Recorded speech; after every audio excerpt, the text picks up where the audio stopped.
दोस्तों नमस्कार। आज सवेरे ही मैंने व्हाट्सएप पे और फेसबुक पेज के ऊपर मैंने एक पोस्ट किया था कि आज मैं कुछ हटके आपको बताने वाला हूं और आज का जेएनसी सिटी न्यूज का वीडियो आप जरूर देखिएगा। दोस्तों कोरोना के चलते तो इतने सारे समाचार और इतने सारे डरावने समाचार मीडिया हमारे सामने परोस कर रख रहा है कि हर कोई शख्स हमारे महाराष्ट्र में परेशान है। महाराष्ट्र में नहीं, पूरे देश में परेशान है। तो मैंने सोचा चलो इससे हटकर कुछ एक जानकारी हमारे दर्शकों को देते हैं, जिसको लेकर कोरोना से थोड़ा सा डर हट जाएगा और कोरोना का सब्जेक्ट हमारे दिमाग से कुछ समय के लिए बाजू हो जाएगा। तो दोस्तों मैं आपको ये बताना चाहता हूं कि हमारे देश में जो हेल्थ केयर सेक्टर है, मीडिया सेक्टर है और साथ ही साथ इलेक्शन सेक्टर है, इसके ऊपर हमारा कितना पैसा खर्च होता है या ये बाजार कितने का है। दोस्तों आपको जानकर बड़ी हैरानी होगी कि हेल्थ केयर सेक्टर के ऊपर सालाना 27 लाख करोड़ का यह बाजार होता है। और देखिए 1914-15 में यह बाजार केवल 7 लाख करोड़ का था। उसके बाद में 19-20 में यह बाजार उछलकर 7 लाख करोड़ से लेकर 20 लाख करोड़ पे आ गया। यानी कि 14-15 से लेकर तो 19-20 तक इसमें 13 लाख करोड़ की बढ़ोतरी हो गई। और फिर 20-21 के चलते इसमें यह बाजार 20 लाख करोड़ से उछलकर 27,56,400 करोड़ पे आ गया है। अब इसका मैं थोड़ा सा विश्लेषण आगे बताऊंगा। साथ ही साथ मीडिया का जो बाजार होता है, यह मीडिया बाजार सालाना 3 से 4 लाख करोड़ का होता है और इसमें 80% हिस्सा यह प्राइवेट मीडिया का है और गवर्नमेंट मीडिया के हिस्से में सिर्फ 20% जाता है। साथ ही साथ जो 5 साल में हमारे पास अलग अलग इलेक्शन होते हैं, इन इलेक्शन का पूरा कलेक्टिव अगर हम बाजार निकालेंगे तो यह 50 से 60 लाख करोड़ का ये बाजार होता है। दोस्तों बताने का कारण यही है कि सारी बातें ये जो है, ये सारा बाजार ये पूरा ये पैसों के इर्द गिर्द घूमता है और पैसा ही इसमें अहम है। अब चलते हैं हम हेल्थ केयर सेक्टर पे। हेल्थ केयर सेक्टर का जैसे मैंने आपको बताया कि 1914-15 में यह बाजार 7 लाख करोड़ का था, 19-20 में यह 20 लाख करोड़ का हो गया और 20-21 में 27,56,400 करोड़ का हो गया। अब इसमें से 22 लाख करोड़ का बिजनेस जो है ये पूरा प्राइवेट सेक्टर में है। प्राइवेट सेक्टर का जो प्रॉफिट मार्जिन है, इनका जो प्रॉफिट मार्जिन है ये 14-15 में 1700% था, वो अभी 20-21 में 2500% बन गया है।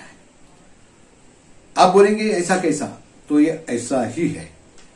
और प्राइवेट सेक्टर में यानी एक हम अगर बात करेंगे तो इसमें एक बात हमारे समझ में आ जाएगी कि ये जो हेल्थ केयर सेक्टर है, कि हेल्थ केयर सेक्टर एक मनी जनरेटिंग मशीन है और इसीलिए दोस्तों हमारे यहां बहुत सारे हॉस्पिटल्स हैं, उनका मैं रेवेन्यू अगर आपको बताऊंगा तो आप दंग रह जाएंगे। देख लीजिए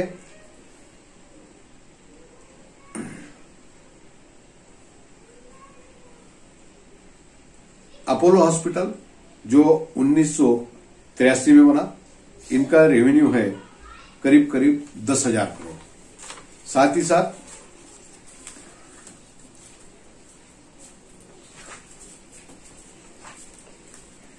एस्ट्रम डीएम हॉस्पिटल जो है, इनका कारोबार है करीब 3,000 करोड़ का। उसके बाद जो नारायणी हॉस्पिटल है जिसका हेडक्वार्टर बेंगलोर में है, इनका टर्न रेवेन्यू है 3,000 करोड़ सालाना रेवेन्यू। और साथ ही साथ यहाँ पे जो डॉक्टर लाल है, जिनकी पैथोलॉजिकल और रेडियोलॉजिकल लेबोरेटरीज है, इनकी संख्या 2014-15 में करीब 190 तक थी, जो आज 300 के पार हो चुकी है। और इन टेस्टिंग लेबोरेटरी का इनका जो कारोबार है, इनका रेवेन्यू जो है वो 1,500 करोड़ का है। इस पे से आप अंदाजा लगा सकते हैं कि इन अस्पताल में, प्राइवेट अस्पताल में किस तरीके से और कितना व्यापार होता है। जी हाँ, यहाँ व्यापार ही होता है, क्योंकि इन अस्पतालों में कोई मरीज के ऊपर या कोई बीमारी के ऊपर इलाज नहीं होता। आपको जानकर हैरानी होगी कि यदि आपको फर्ज मान लो कि कोई हार्ट में आपके ब्लॉकेजेस है, आपका एंजियोग्राफी होगा, एंजियोग्राफी होने के बाद कोई ब्लॉकेजेस निकले, ब्लॉकेजेस को आपको मैं बता दूं कि जितने भी ब्लॉकेजेस होते हैं इसके 90% ब्लॉकेजेस ये कोलेस्ट्रॉल की वजह से होते हैं, जो कि दवाई और इंजेक्शन से जो है तो वो दूर हो सकते हैं। लेकिन इन अस्पतालों में आप अगर चले जाओ तो सीधा आपको या तो एंजियोप्लास्टी सजेस्ट की जाएगी या एंजियो बाईपास सर्जरी आपको सजेस्ट की जाएगी। इसी का मतलब यह है कि इन कारपोरेट हॉस्पिटल्स में किसी भी प्रकार इलाज नहीं होता है, यहां सिर्फ ऑपरेशंस होते हैं और ऑपरेशंस की कीमत लाखों में होती है। एंजियोप्लास्टी या बाईपास का भी उदाहरण ले लीजिए तो आपको कोई भी अस्पताल में आप जाओगे, कारपोरेट अस्पताल में, तो वहां आपको बता दिया जाएगा आपको पैकेज है एंजियोप्लास्टी का, ये पैकेज है, आपको ये पैकेज में 2 लाख का पैकेज है तो आपको एसी रूम मिलेगा, 1.5 लाख का पैकेज है तो नॉन एसी रूम मिलेगा, और 1.25 लाख का पैकेज है तो आपको सादा रूम मिलेगा। साथ ही साथ उसमें अलग अलग स्टैंड बताए जाते हैं, ये इंडियन डाला तो ये लगेगा, फॉरेन का डलवाए तो ये लगेगा। इसी तरह से अलग अलग उनके पैकेजेस होते हैं। साथ ही साथ कोई भी ऑपरेशन से पहले पैथोलॉजिकल टेस्ट से लेकर तो रेडियोलॉजिकल सारी टेस्ट करवानी होती है। तो इसका मतलब सीधा सीधा है कि यहाँ पर सिर्फ और सिर्फ ऑपरेशंस होते हैं, यहाँ पर कोई बीमारी का इलाज नहीं होता है। इसका आपको मैं जो है तो इसका आपको प्रमाण भी मैं दूंगा कि कोरोना के चलते जितने भी टीवी चैनल्स पर जो शोज हो रहे हैं, ये शोज में आपको जो डॉक्टर्स मिलेंगे ये सारे डॉक्टर्स या तो ये प्राइवेट हॉस्पिटल के मालिक है या तो फिर इनके सीईओ है।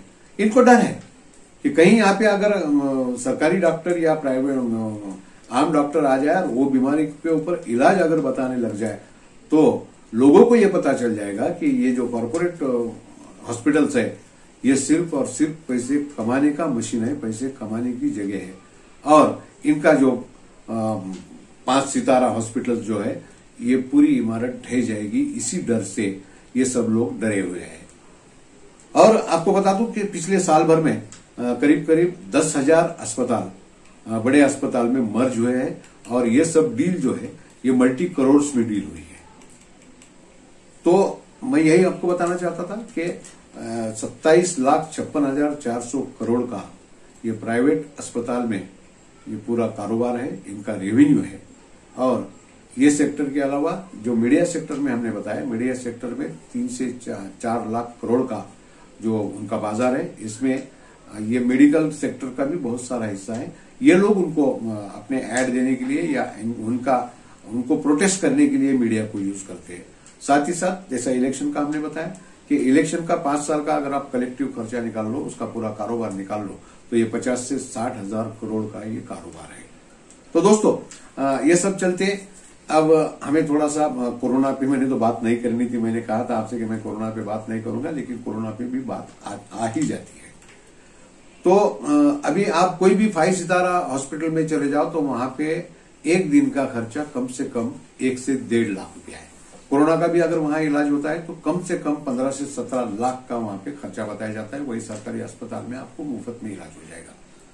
अब हमने पिछले साल देखा जब कोरोना की लहर आई, पहली लहर, तो हम भी उससे अज्ञान थे, अनभिज्ञ थे। तो उस वक्त जो प्रॉब्लम हमारे सामने आई थी, तो उस वक्त ये था इशू कि आपके पीपीई किट, सैनिटाइजर और मास्क, इसको लेकर हम परेशान थे।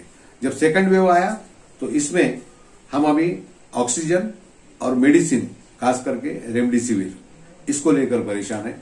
लेकिन तज्ञों का ऐसा कहना है कि आने वाले 2-3 हफ्ते के बाद ये जो हमारे हिंदुस्तान में जब पेशेंट्स की संख्या बढ़ती चली जाएगी तो उनका ऐसा मानना है कि इसमें मॉर्टरी रेट जो है, आईसीयू में जो पेशेंट एडमिट है, इनका मॉर्टरी रेट बढ़ेगा। क्यों कि जिस तादाद में हमारे पेशेंट सामने आने वाले हैं उसके कंपेयर में हमारे पास ट्रेंड मेडिकल स्टाफ नहीं है। आज की डेट में भी सरकारी अस्पतालों में 78% मेडिकल स्टाफ की कमी है। वही हाल प्राइवेट अस्पताल में भी है। दोस्तों जैसा हमने देख लिया कि कोरोना से हर कोई परेशान है, हर कोई शख्स जो है तो इसमें डरा हुआ है और डराने का काम मीडिया ने ज्यादा किया है। तो दोस्तों जैसा मैंने बताया, हेल्थ सेक्टर में किस तरीके से काम हो रहा है, मीडिया सेक्टर में किस तरीके से काम हो रहा है, इलेक्शन सेक्टर में कितना इन्वेस्टमेंट या उसका कारोबार हो रहा है। अभी हाल ही में 5 स्टेट के इलेक्शंस हो गए। ये इलेक्शंस तो हो गए, उसमें भी जो है तो ये कोरोना फैलने का काम हुआ। आपको बताते हुए बड़ा दुख होता है कि उत्तर प्रदेश में 700 टीचर्स, 700 शिक्षकों की मौत हो गई ये जनगणना का काम करते हुए। साथ ही साथ इस कोरोना के चलते कई वकील, कई जजेस, कई फिल्म एक्टर्स, कई राजनेता, कई पत्रकार, कई वकील, डॉक्टर्स, इन बहुत सारे लोगों की मौत हुई है। दोस्तों इसको जिम्मेदार कौन है? अब देखिए हमने क्या किया, 2 रुपए 5 रुपए में बनने वाला मास्क हमने 20-25 रुपए में बेचा। मेडिसिन का हमने ब्लैक मार्केटिंग किया, रेमडेसिविर का हो या फिर और कोई दवाई का हो। बेड का ब्लैक मार्केटिंग हमने किया। एम्बुलेंस के पैसे, आज ही पेपर में, अखबार में न्यूज आई थी कि वो अस्पताल से लेकर तो स्मशान भूमि तक ले जाने के लिए 5,000 रुपए एम्बुलेंस का चार्ज किया गया। हम एम्बुलेंस का पैसा लोगों से लूट रहे हैं। हम बाजार में जब अनलॉक हुआ था, धूमधाम से शादियां किसने मनाई? हमने मनाई। इलेक्शन की रैलियां किसने की? हमने की। जब अनलॉक हुआ उस वक्त हमको जो हिदायत दी गई थी और जो कुछ हमने सावधानी बरतनी थी वो हमने नहीं बरती। मास्क किसने नहीं लगाया? हमने नहीं लगाया। रश किसने किया? हमने किया। सोशल डिस्टेंसिंग का उल्लंघन किसने किया? हमने किया। और उसके साथ ही साथ जब अनलॉक हुआ और कोरोना की फर्स्ट वेव से लेकर सेकंड वेव के बीच में जो हमको पीरियड मिला, इसी पीरियड में हमको पता था, हमको वार्न किया गया था, जानकारी दी गई थी कि सेकंड वेव आने वाली, सेकंड वेव के बाद तीसरी वेव भी आने वाली है। फिर भी जिन सरकारों ने इस विषय में लेकर हेल्थ का जो इंफ्रास्ट्रक्चर खड़ा करना चाहिए था वो नहीं किया। कौन जिम्मेदार है? राज्य सरकार जिम्मेदार है। उसके साथ ही साथ ऑक्सीजन प्लांट लगवाने थे, हमने नहीं लगवाए। केंद्र सरकार ने 165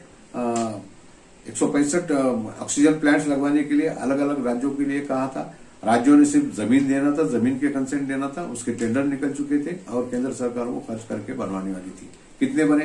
55 प्लांट बने। पूरे देश में 55 प्लांट बने। इसको जिम्मेवार कौन है? आप और हम हैं, हमारी सरकार है। उसके बावजूद भी जब वैक्सीनेशन का इशू आया तो बहुत सारे स्टेट ने बोल दिया कि हमने वैक्सीनेशन नहीं लगाना है। उसके ऊपर सवाल खड़े किए कि हिंदुस्तान में बना हुआ वैक्सीन ये कहां तक सही है, ये कहां तक कारगर है, लगवाना नहीं है, ऐसे कैंपेनिंग किए। वही लोग आज वैक्सीन नहीं मिल रहा है, वैक्सीन की कमी है, एक्सपोर्ट क्यों किया, इस बात को लेकर बवाल खड़ा कर रहे हैं। तो दोस्तों जब हर चीज के लिए हम जिम्मेदार हैं, मास्क हमने नहीं लगाया, सोशल डिस्टेंसिंग हमने नहीं पाया संभाला, साथ ही साथ हर चीज में हमने मुनाफा कमाया, आम पब्लिक को लूटने का काम हमने ही किया, वो फिर मास्क से लेकर हो तो एम्बुलेंस तक या फिर मेडिसिन तक या हर कोई चीज में। करियाने वाले ने भी अपना सामान बढ़ चढ़कर बेचा। हर चीज जहां जहां आम आदमी मिला उसको लूटने का काम हमने किया। और कोरोना को इस स्थिति में लाने के लिए जब हम जिम्मेदार है, और कमीना कौन है? मोदी। गाली खाने का हकदार कौन है? मोदी। दोस्तों ये सब बताने के बाद आप ही सोच लीजिए कौन कमीना है और कौन गाली का हकदार। धन्यवाद।